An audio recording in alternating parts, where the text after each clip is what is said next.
Shalom bien-aimés, au nom de Jésus-Christ, Dieu vous bénisse partout, de partout où vous êtes.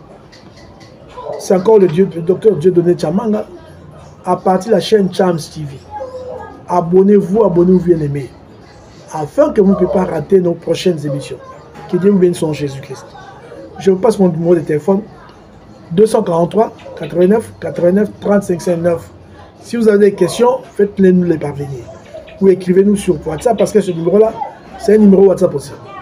Que Dieu vous bénisse en Jésus-Christ. De quoi nous parlons encore aujourd'hui? D'un sujet très important. Je vis ça à la télé, ça m'a choqué, ça m'a fait du mal. Il y avait un pasteur qui condamnait deux pasteurs qui se battaient, qui s'est disputé, qui s'est condamné. Il dit non, vous ne pouvez pas le faire. Il leur dit, vous ne pouvez pas le faire. Vous ne pouvez pas vous condamner. Vous ne pouvez pas condamner les mal. Fermez votre bouche. Rencontrez-vous pour trouver une solution. Moi, je vais vite comprendre que le pasteur a confondu deux choses. Il a confondu deux choses. C'est important, bien aimé. Nous voyons dans la Bible, nous posons la question, doit-on condamner les fausses doctrines ou pas? Mais si nous ouvrons nos Bibles, dans 2 Corinthiens chapitre 11, versets 13 à 15, nous lisons. Ça, c'est l'apôtre Paul qui l'a dit. C'est l'apôtre Paul qui l'a dit. Il condamne. Ces hommes-là sont de faux apôtres, des ouvriers trompeurs, déguisés en apôtres de Christ. Tout comme Satan le fait. Tout l'apôtre Paul condamne des faux apôtres. Ici, il ne cite pas les noms, mais il dit ces hommes-là. C'est-à-dire, les gens de son temps savaient, les connaissaient. Ces hommes-là sont de faux apôtres. Mais quand il y a un faux apôtre, un faux serviteur, un prophète qui est là, on doit démontrer aux gens que c'est un faux apôtre, c'est un faux serviteur. Pour qu'ils ne puissent pas égarer plus de gens. Que les gens soient avertis. Pour qui peut condamner cela si c'est ces faux apôtres-là qui condamnent? De peur qu'on le vise eux-mêmes, pour que les gens ne puissent pas leur montrer du doigt, qu'on laisse faire ce qui est bon leur semble, pour entraîner beaucoup de gens en enfer. Mais Paul dit, attention, ces hommes-là sont de faux apôtres. 2 Corinthiens 11, versets 13 à 15. Et Paul dit, Satan lui-même se déguise aussi en serviteur de Dieu, en ange de lumière. Satan se déguise aussi en ange de lumière. Il est évident que ces serviteurs aussi se déguisent aussi en ministre de Christ, ces serviteurs aussi. Même des démons, certains démons se déguisent aussi en ange de lumière. Nous entendons certaines personnes qui travaillent avec des démons, avec des esprits. Mais ces esprits-là sont des démons. Quand vous voyez leurs œuvres, vous dites que ce sont des démons. Vous devez les identifier aux démons. Mais n'ayez pas peur de cela. Je continue, bien-aimé. Ici, vous me direz, Paul n'a pas cité des noms, mais je vais vous montrer là où Paul cite des noms. Je m'en vais. 1 Timothée chapitre 1er, verset 20. Verset 20 jusqu'à là, vous allez continuer même. De ce nom, l'apôtre Paul cite ici, il dit de ces nombres sont Hyménée et Alexandre, que j'ai livré à Satan, afin qu'ils apprennent à ne pas blasphémer. Qu'est-ce qu'ils font? Ils renversent la foi. L'apôtre Paul avait compris qu'il y avait Hyménée et Alexandre. Ils renversaient la foi des gens, par leur prédication, par leurs enseignements. Ils renversaient la foi des gens. Et par cela, les gens ont fait naufrage par rapport à leur foi. Et Paul dit comment préserver la foi de ces gens-là? Il faut les dénoncer. Et l'apôtre Paul les a dénoncés. Il a dit Hyménée et Alexandre sont des serviteurs de Satan. Ainsi, je les ai livrés à Satan. Afin qu'ils n'apprennent pas à blasphémer. Ils égarent pas mal de gens. Là, citez leur nom. Où est le mal, bien aimé? Si on cite le nom d'un fauteur, où est le mal?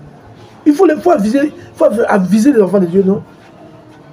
Il faut les sauver. Il faut leur dire attention, n'allez pas chez un tel, c'est un mauvais, c'est un imposteur. Il va vous conduire à l'enfer. Devons le faire. Non seulement cela, il y a aussi d'autres passages bien aimés dans la Bible, par exemple 2 Timothée chapitre 2 verset 17. 2 Timothée 2 verset 17. Paul dit ici, Hyménée et Philette, je les ai livrés à Satan parce que ils disent aux gens que la réalisation est déjà venue. Ils détournent aussi les gens de la vérité. Donc Hyménée et Philette détournaient les gens de la vérité. Je dis bien Hyménée et Philette détournaient les gens de la vérité. Ils disaient genre non, la résurrection a déjà eu lieu. En ce temps-là, tout le monde savait que la résurrection n'avait pas eu lieu. Et ils disaient la résurrection a déjà eu lieu. Alors, quand quelqu'un vous dit la résurrection a déjà eu lieu, en ce temps-là, tous les croyants, c'était croyants qui avaient entendu cela, disaient ah, pourquoi nous efforcer encore? Parce que la résurrection a déjà eu lieu. Pourquoi nous attachons encore au Seigneur Jésus? Donc nous avons raté l'enlèvement. Non, parce que la résurrection a déjà eu lieu. Parce que nous savons tous que la résurrection ne précédera pas l'enlèvement, tout comme l'enlèvement ne précédera pas la résurrection. D'abord, quand Christ viendra, descendra du ciel, pour l'enlèvement, les morts en Christ resteront premièrement. Et ensuite, nous les vivants qui seront restés, nous serons tous ensemble, transformés et enlevés avec eux dans le nuée. Comprenez, ça sera simultané. Alors, comment dire que la résurrection a eu lieu? Alors, certaines personnes, ça a découragé la voix de plusieurs personnes. Paul, vu cela, il a dit, tiens, ces gens sont en train d'égarer pas mal de gens. Mais pour nous, on accepte. On se rit de ça, on trouve ça normal. Et alors, Paul dit, non, c'est pas normal ça. C'est dangereux. Il égare pas mal de gens. C'est comme j'ai entendu un pasteur dans son église en train de dire aux gens de répéter abracadabra. Abracadabra. Des choses comme ça, bien aimé. Dans l'église du Seigneur. Comment pouvez-vous accepter cela? Et tout le monde se tait. Et les gens se taisent, sont silencieux. Mais ça, c'est la magie dans l'église, non? C'est de la magie dans l'église. Bien aimé, il faut dénoncer telle personne. Il faut dénoncer telle chose. C'est dangereux, ça. Ah bon, je me plains au chef de l'église de réveil. C'est à eux de convoquer une telle personne qui s'explique. Où est-ce qu'il a tiré cela? Où est-ce qu'il a eu ces choses-là? Certainement, ça ne vient pas de la Bible. Ça ne peut pas venir. Ça n'est pas dans la Bible. C'est venu ailleurs. Parce que je sais aussi qu'il y a de ces hommes de Dieu qui trompent pas mal de jeunes. Qui trompent pas mal de jeunes. Il faut d'abord écouter le frère en question, le pasteur en question, il faut l'écouter. Où est-ce qu'il a eu ça? Qu'il explique ça. Il s'appuie sur quel verset biblique? C'est important de l'écouter. Comprenez, il faut lui donner le temps de l'expliquer, pas de connaître directement. Mais c'est dangereux, bien aimé. Moi, je connais parce que je vois dans ma Bible, il n'y a pas un tel passage. Ça n'existe pas. Où on dit aux gens, répétez, bracadabra. Mais ce sont des formules magiques où les magiciens les font pour produire leurs histoires, pour produire leurs miracles, pour produire leurs prodiges. Ils attirent ainsi leurs démons pour qu'ils agissent. Et dans l'église, ce n'est pas normal. On ne peut pas copier les magiciens. On ne peut pas le faire. C'est l'église du Seigneur, bien-aimé. Protégeons l'église, défendons l'évangile. Protégeons l'évangile du Seigneur. Et dénonçons l'apôtre pour le dénoncer. Il a dit non. Hyménée, Philette, ils éloignent pas mal de gens de la foi chrétienne. Et Hyménée et Alexandre, ils renversent la voix de plusieurs. Bien aimé, regardez, condamné, c'est pas mauvais. L'apôtre Paul et Pierre, dans Galates chapitre 2, versets 11 à 17. Vous lirez ça vous-même à la maison. Galates 2, chapitre 2, versets 11 à 17. 11 à 14, pardon. L'apôtre Paul était venu à Galates. Et là-bas, il trouve l'apôtre Pierre, avec d'autres juifs, et Barnabas aussi, en train de manger avec les païens. Dès qu'ils ont appris qu'il y avait des circoncis d'autres juifs qui venaient, ils se sont dissimulés. Ils ont fui, ils ont fait semblant de n'avoir pas été avec ces païens-là. Ils mangeaient avec les païens. Pierre regarde Pierre, il les trouve irrépréhensibles. Il dit, devant tous, il condamne Pierre. Il dit, Pierre, toi et moi, nous sommes juifs. Si nous forçons les juifs à se convertir, pendant que nous-mêmes ne sommes pas d'accord dans ces choses-là, pourquoi les forcer? Il les condamne devant tous, bien aimés. Il les condamne devant tous. Pierre n'avait pas fait ça un problème.